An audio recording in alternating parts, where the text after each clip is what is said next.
The strangers took their seats at the table willingly enough, for they were all hungry, and the platters were now heaped with good things to eat.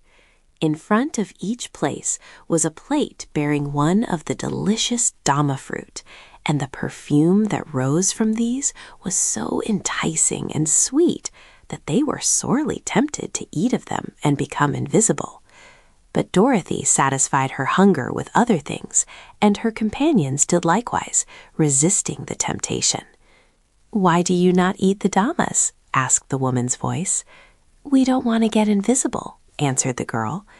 "But if you remain visible, the bears will see you and devour you," said a girlish young voice that belonged to one of the children. "We who live here much prefer to be invisible, for we can still hug and kiss one another and are quite safe from the bears. And we do not have to be so particular about our dress," remarked the man. "And Mama can't tell whether my face is dirty or not," added the other childish voice, gleefully. "But I make you wash it every time I think of it," said the mother, "for it stands to reason your face is dirty, Ianu, whether I can see it or not." Dorothy laughed and stretched out her hands. "Come here, please, Ianu and your sister, and let me feel of you," she requested. They came to her willingly, and Dorothy passed her hands over their faces and forms, and decided one was a girl of about her own age, and the other a boy somewhat smaller. The girl's hair was soft and fluffy, and her skin as smooth as satin. When Dorothy gently touched her nose and ears and lips, they seemed to be well and delicately formed. "If I could see you, I'm sure you would be beautiful," she declared. The girl laughed, and her mother said, "We are not vain in the Valley of Voe, because we cannot display our beauty, and good actions and pleasant ways are what make us lovely to our companions. Yet we can see and appreciate the beauties of nature, the dainty flowers and trees, the green fields, and the clear blue of the sky." "How about the birds and beasts and fishes?" asked Zeb. "The birds we cannot see, because they love to eat of the damas as much as we do, yet we hear their sweet songs and enjoy them. Neither can we see the cruel bears, for they also eat the fruit. But the fishes that swim in our brooks we can see, and often we catch them to eat. It occurs to me you have a great deal to make you happy, even while invisible," remarked the wizard.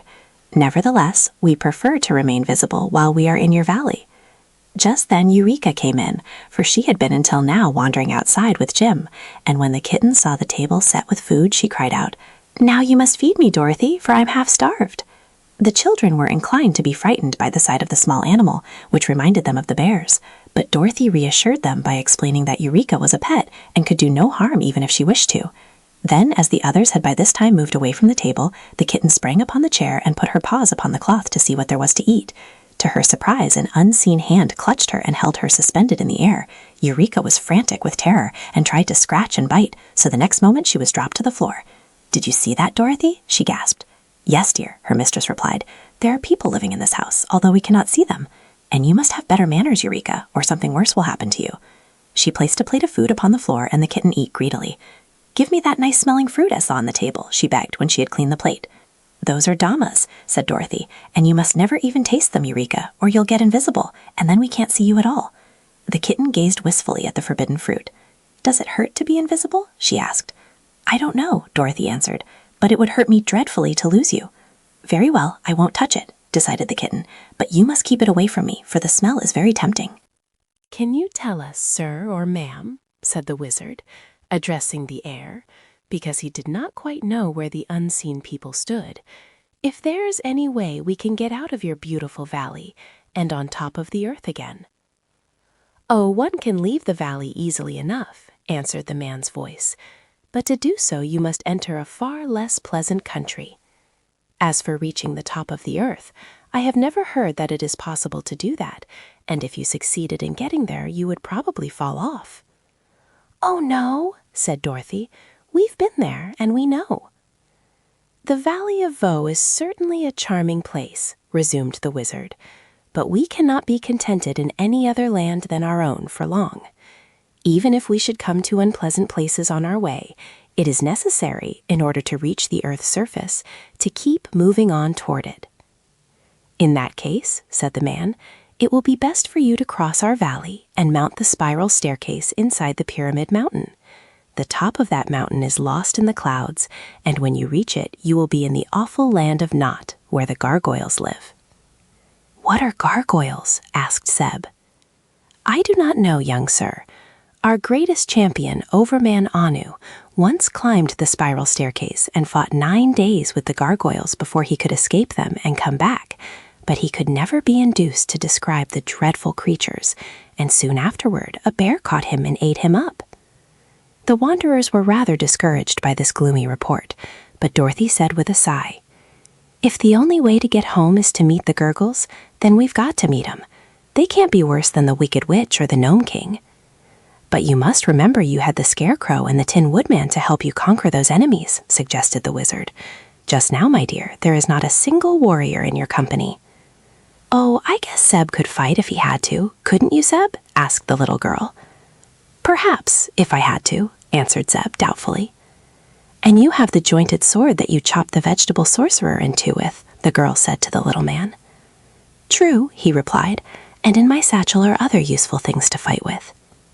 "What the gargoyles most dread is a noise," said the man's voice. "Our champion told me that when he shouted his battle cry, the creatures shuddered and drew back, hesitating to continue the combat. But they were in great numbers, and the champion could not shout much because he had to save his breath for fighting."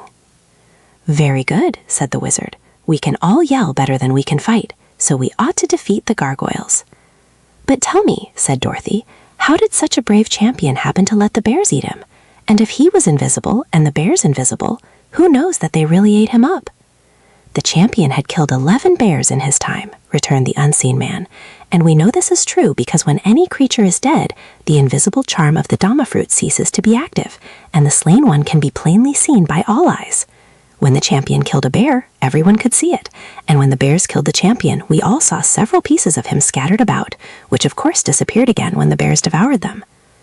They now bade farewell to the kind but unseen people of the cottage, and after the man had called their attention to a high, pyramid-shaped mountain on the opposite side of the valley and told them how to travel in order to reach it, they again started upon their journey. They followed the course of a broad stream and passed several more pretty cottages, but of course they saw no one, nor did anyone speak to them. Fruits and flowers grew plentifully all about, and there were many of the delicious damas that the people of Vaux were so fond of. About noon they stopped to allow Jim to rest in the shade of a pretty orchard, and while they plucked and ate some of the cherries and plums that grew there, a soft voice suddenly said to them, "There are bears nearby. Be careful." The wizard got out his sword at once, and Zeb grabbed the horsewhip. Dorothy climbed into the buggy, although Jim had been unharnessed from it and was grazing some distance away. The owner of the unseen voice laughed lightly and said, "You cannot escape the bears that way." "How can we escape?" asked Dorothy nervously, for an unseen danger is always the hardest to face. "You must take to the river," was the reply.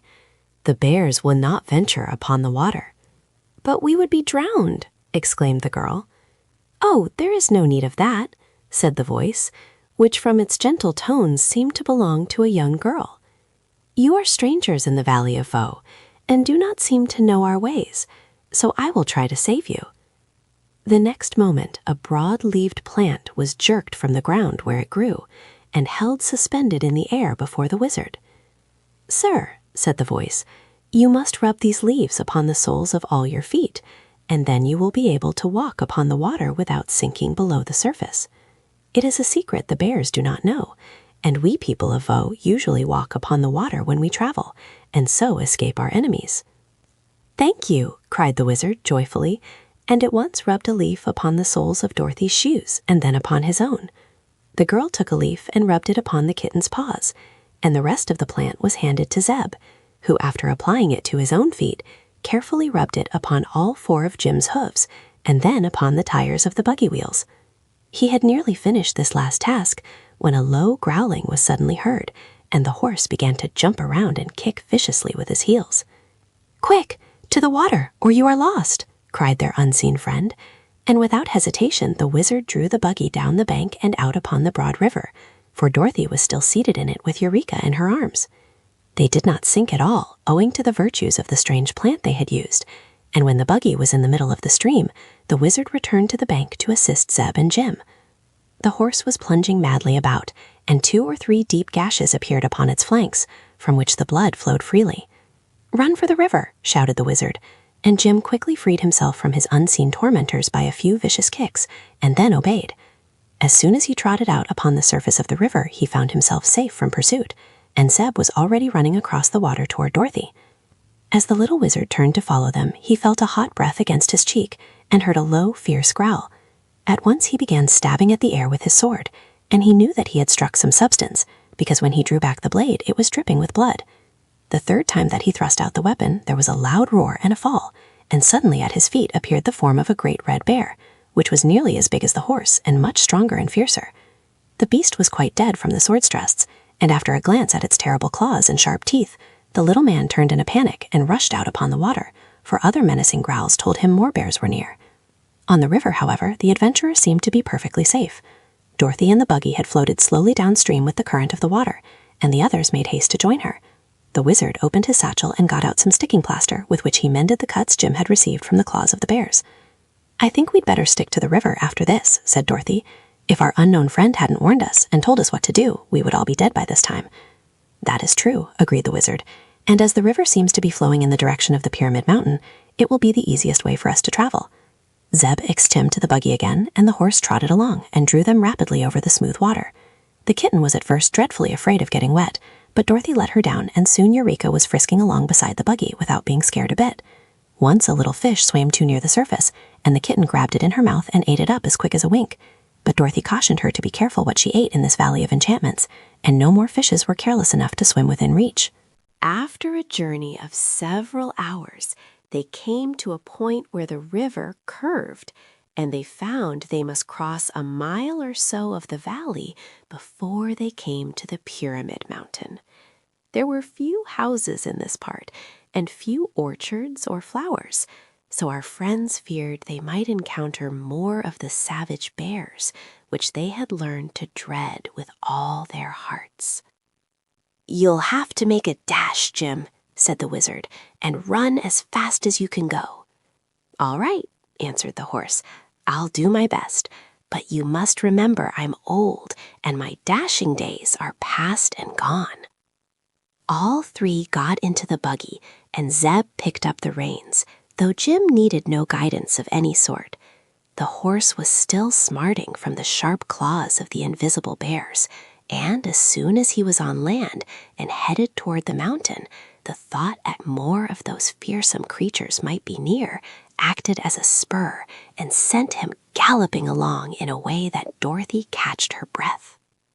Then Zeb, in a spirit of mischief, uttered a growl like that of the bears, and Jim pricked up his ears and fairly flew.